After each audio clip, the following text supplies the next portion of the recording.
So hashtag power up stocks review. This hashtag is run by Subhasis Pani sir, known as the power up stocks. He is in the market since 6 years and he teaches us trading can be done in a simplified way, and his mission is to aware the India about the stock market and how a person can earn with his skills by using his skills beyond his limits. So thank you sir. So let us see some points which I learned from Subhasis Pani sir.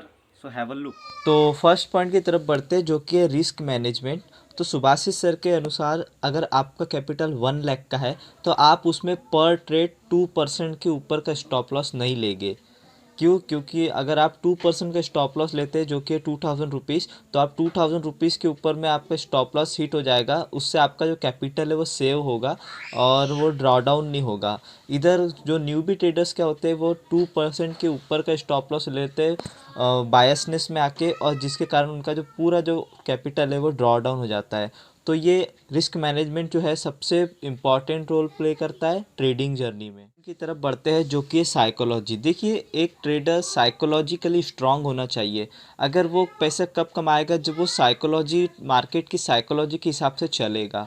तो psychology में जो newbie traders जो होते हैं वो क्या करते हैं, लूजिंग ट्रेड हमेशा होल्ड कर लेते हैं, जिसके कारण उनका जो कैपिटल है वो ड्रॉ डाउन हो जाता है। और जो विनिंग ट्रेड होता है उसको जल्दी से बायसनेस में आके उसका प्रॉफिट बुक कर लेते हैं, जो कि बहुत छोटा होता है। तो वो रिस्क रिवार्ड में नहीं बैठता है। तो हमेशा हमको साइकोलॉजी पे इस तरीके से वर्क करना चाहिए कि हमको कट द लूजिंग ट्रेड, मतलब अगर आपका लूजिंग ट्रेड है तो उसको आप स्टॉप लॉस दे के निकाल देंगे और hold the winning trade. Means अगर आप प्रॉफिट में है तो कम से कम एटलीस्ट आपका रिस्क रिवार्ड जो है आपके फेवर में आना चाहिए। 1:2 for option sellers and 1:2 at least 3 और 4 for option buyer. And option buyer जो है वो पिरामिडिंग के कॉन्सेप्ट से अपना रिस्क रिवार्ड बढ़ा सकता है। तो पिरामिडिंग का कॉन्सेप्ट ये होता है कि मान के चलिए आपने 100 रुपये पे कोई चीज़ बाय किया है और उसका स्टॉप लॉस आपने लगाया है 80 पे। ये है बाइंग प्राइस और ये आपका स्टॉप लॉस। तो मान के चलिए आप एक और लॉट ऐड कब करेंगे, जब मार्केट 120 पे चले जाएगा। तो यहाँ पे आप ऐड 1 लॉट करेंगे और आप प्रॉफिट बुक करेंगे 140 पे। तो आपको जो रिस्क रिवार्ड होता है प्रॉफिट, तो आपको जो इसमें जो रिस्क रिवार्ड होता है वो होता है 1:3 का। तो इस तरीके से आप पिरामिडिंग कॉन्सेप्ट को यूज़ करके आप अच्छा खासा पैसा अर्न कर सकते हैं। पॉइंट है option buyer versus option seller. तो देखिए, मार्केट में टिके रहने के लिए ऑप्शन बायर के लिए अलग क्राइटेरिया होता है और ऑप्शन सेलर के लिए अलग क्राइटेरिया होता है। ऑप्शन बायर का जो विन रेट होता है वो 33 टाइम्स होता है और जो ऑप्शन सेलर का जो विन रेट होता है वो 66 टाइम्स होता है। एग्जाम्पल के तौर पे मान के चलिए, अगर ऑप्शन बायर ने 4 ट्रेड लिया तो जाहिर सी बात है वो 1 ट्रेड में उसको बहुत अच्छा प्रॉफिट मिलेगा और 3 ट्रेड चांसेस है कि उसका स्टॉप लॉस हिट हो सकता है। और इधर ऑप्शन सेलर जो है वो उसका अगर वो 4 ट्रेड लेता है तो उसमें से 3 ट्रेड उसको ज़्यादातर चांसेस है कि वो पैसा कमाएगा और 1 ट्रेड में स्टॉप लॉस देके निकल जाएगा।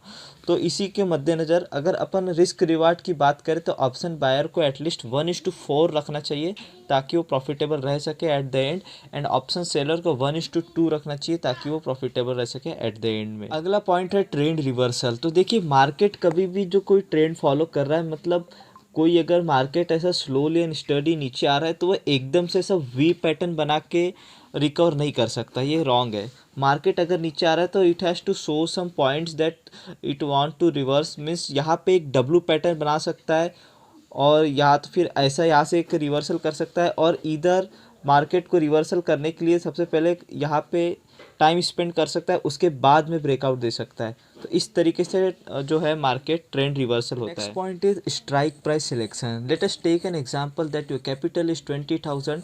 तो आप ITM OTM at the money आप इसको कंसिडर नहीं करेंगे। एग्जाम्पल के तौर पे आप कोई भी एक स्ट्राइक प्राइस सिलेक्ट करेंगे जिसका प्रीमियम जो है 100 रुपये के आसपास है, ताकि जो आपका स्टॉप लॉस है वो 25 पॉइंट से एक्सीड ना करे।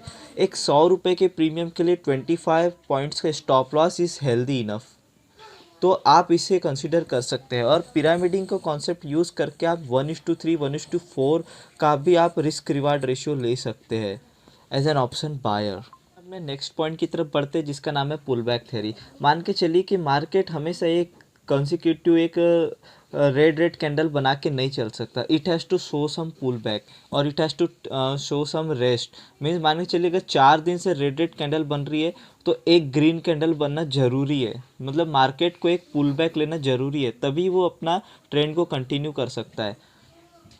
और ऐसा ही एग्जांपल पे मान के चलिए कि मार्केट जो है ग्रीन कैंडल बना के जा रहा था, but it has to show some rest और it has to take a pull back.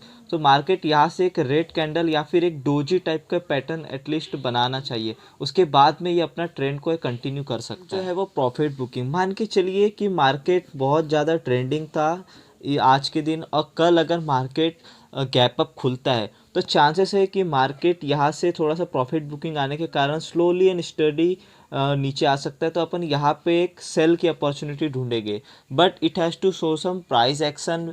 उसके पहले हम ट्रेड नहीं लेंगे. यहाँ पे प्राइस एक्शन का होना ज़रूरी है, जिसके कारण हमको पता चले कि मार्केट का जो है वो अभी प्राइस एक्शन बना के नीचे आ रहा है, तभी हम ट्रेड लेंगे यहाँ से. Inside candle. मान के चलिए एक बहुत बड़ी ग्रीन कैंडल बनती है, मार्केट गैप अप खुलता है और यहाँ पे एक इनसाइड कैंडल बना देता है, मीन्स डोजी कैंडल बना देता है. तो जब भी मार्केट इसको ऊपर की तरफ तोड़ेगा तो आप यहाँ पे ट्रेड ले सकते हैं. यहाँ से आपकी एंट्री होगी और यहाँ पे आपका इसका लो का स्टॉप लॉस होगा.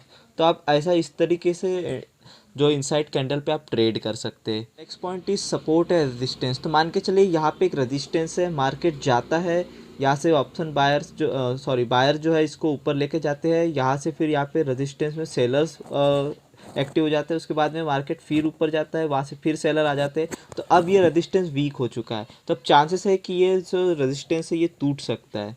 तो हमको इसके ऊपर में जब ये टूटता है तो उसके बाद में हमको यहाँ पे जो है बाइंग का व्यू लेके चलना है.